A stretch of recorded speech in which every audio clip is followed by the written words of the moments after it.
There is a company that was built on one idea that artificial intelligence is too dangerous to be left unchecked, that it must be guided by ethics, by values, by a moral compass. That company is called Anthropic, and it makes the AI assistant you may know as Claude. But here is the uncomfortable truth at the center of the story. The same company that preached AI safety above all else ended up in a direct confrontation with the world's most powerful military. And the gap they left behind? Filled by companies with far fewer scruples. So, who is Anthropic really? Are they the good guys they claim to be? Or just another Silicon Valley company that built a great story around a product? Let's find out. By 2021, the AI race was already exploding. OpenAI had ChatGPT in development. Google was scrambling. Microsoft was writing billion-dollar checks. Everyone was moving fast. Safety was an afterthought, if it was a thought at all. Because here is the ugly truth about how AI systems are trained. They eat the entire internet, the good parts, scientific breakthroughs, literature, medicine, and the bad parts, bias, misinformation, extremism, manipulation, everything equally. The result is what researchers call hallucination, AI stating complete falsehoods with total confidence. And the bigger the system grows, the more powerful and more dangerous those confident lies become. Inside OpenAI in 2021, a war was brewing. Two factions. One side move fast, release, fix problems later. The other side slow down. The risks are too real. We are not ready. Leading the cautious faction was Dario Amodei, OpenAI's research director. Alongside him, his sister Daniela.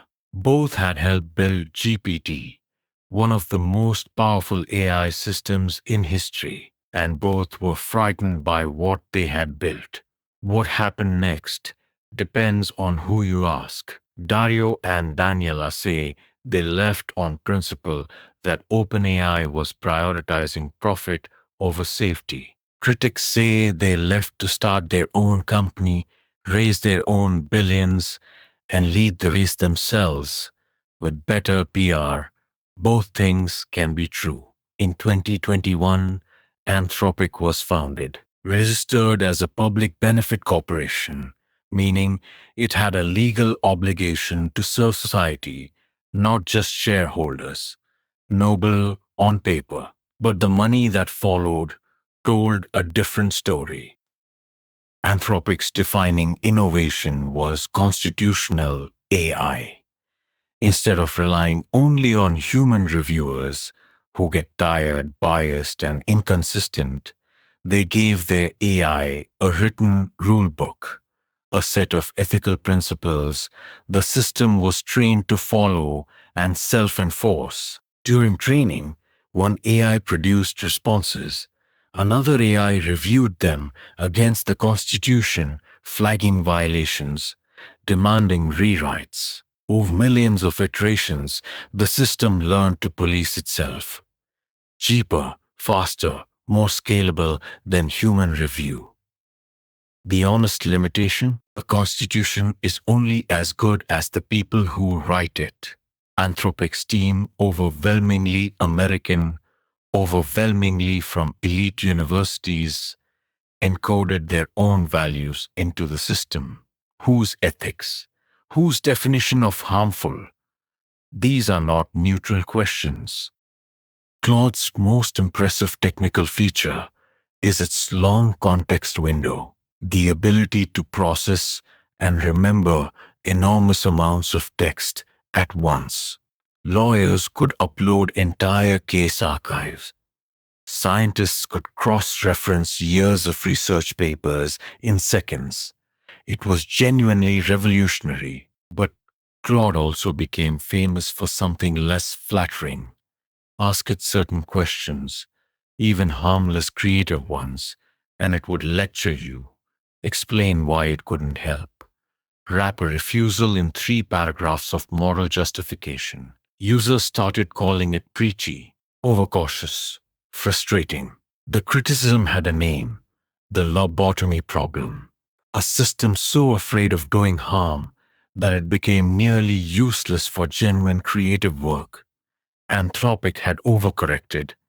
They had built an AI so worried about being bad that it struggled to be good. Anthropic updated Claude, made it more flexible, less preachy, but every time you relax a safety guardrail, even slightly, you reopen the question they built their company to answer: where exactly is the line?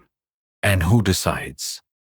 Anthropic's first major crisis had nothing to do with AI. Sam Bankman-Fried, the man who ran the FTX crypto exchange, now convicted of fraud, had been one of Anthropic's biggest early investors. When FTX collapsed spectacularly, he sold his Anthropic shares to cover his debts. The company survived, but the association stuck. Then came the big investments. Amazon put in roughly $4 billion. Google invested heavily too. On the surface, validation, proof that the safety model was worth betting on. But look closer. Amazon runs AWS, the cloud infrastructure the entire AI industry depends on. Google has Gemini. They are not charities. They are buying influence. Anthropic is registered as a public benefit corporation, legally obligated to serve society. But when your two largest investors are Amazon and Google, can you truly claim independence? Can you make decisions that hurt their interests? These are questions Anthropic has never fully answered. The US Department of Defense came calling. Under a project called Maven, they needed AI to process vast military intelligence, satellite images, enemy positions, combat data, and Anthropic, with Claude's extraordinary long context processing ability, was an obvious candidate. A contract was signed. The details remain partially classified. But what emerged afterward was deeply troubling. AI systems, whether Claude specifically or others used alongside it, were being integrated into military targeting processes, and they were making errors. In strikes related to Iran, civilian targets were hit, including locations with children present. Reports emerged that AI-assisted analysis had produced flawed recommendations. Simulated combat training had been applied to real-world killing, and no one could say with certainty where the AI's errors ended and human decisions began. The Pentagon asked Anthropic to strip Claude's safety constraints for military applications. Anthropic refused. They said their constitutional AI was non-negotiable. It sounds principled, but the harder question is this: why did they sign a military contract in the first place if they knew this conflict was inevitable? The Trump administration blacklisted Anthropic. Anthropic sued the government. The contract was effectively voided, and the gap they left in the Pentagon's AI infrastructure was immediately filled by OpenAI, by Grok, by companies with far fewer ethical reservations about weapons use. So here is the genuine dilemma Anthropic faces, and that no one has cleanly answered. If ethical AI companies refuse military contracts, the military simply finds unethical ones. Does principled refusal actually make the world safer, or does it just mean the most dangerous tools end up in the least careful hands? Anthropic's story is not unique. It is a microcosm of a much larger conflict. Every major power is weaponizing AI. China's DeepSeek, America's OpenAI, Europe's regulated alternatives, each racing to gain strategic advantage.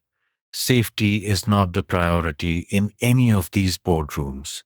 Even Anthropic's own systems were targeted.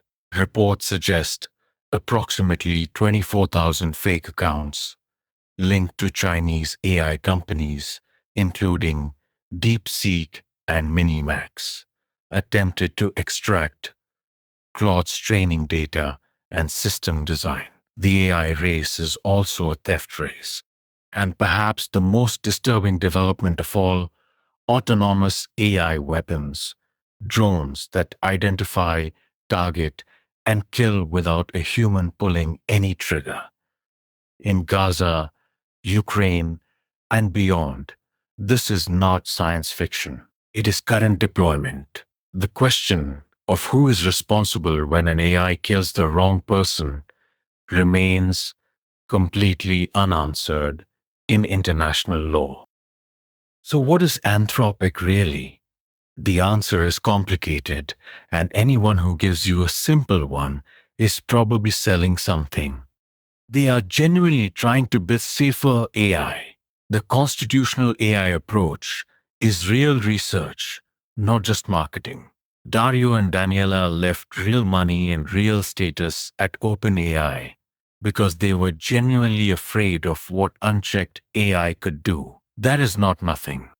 But they also accepted billions from companies with competing interests. They signed a military contract they knew would create ethical conflict. They built a product that was, for a long time, frustratingly over-restricted, and then quietly loosened those restrictions under pressure. They are not villains, but they are not saints either.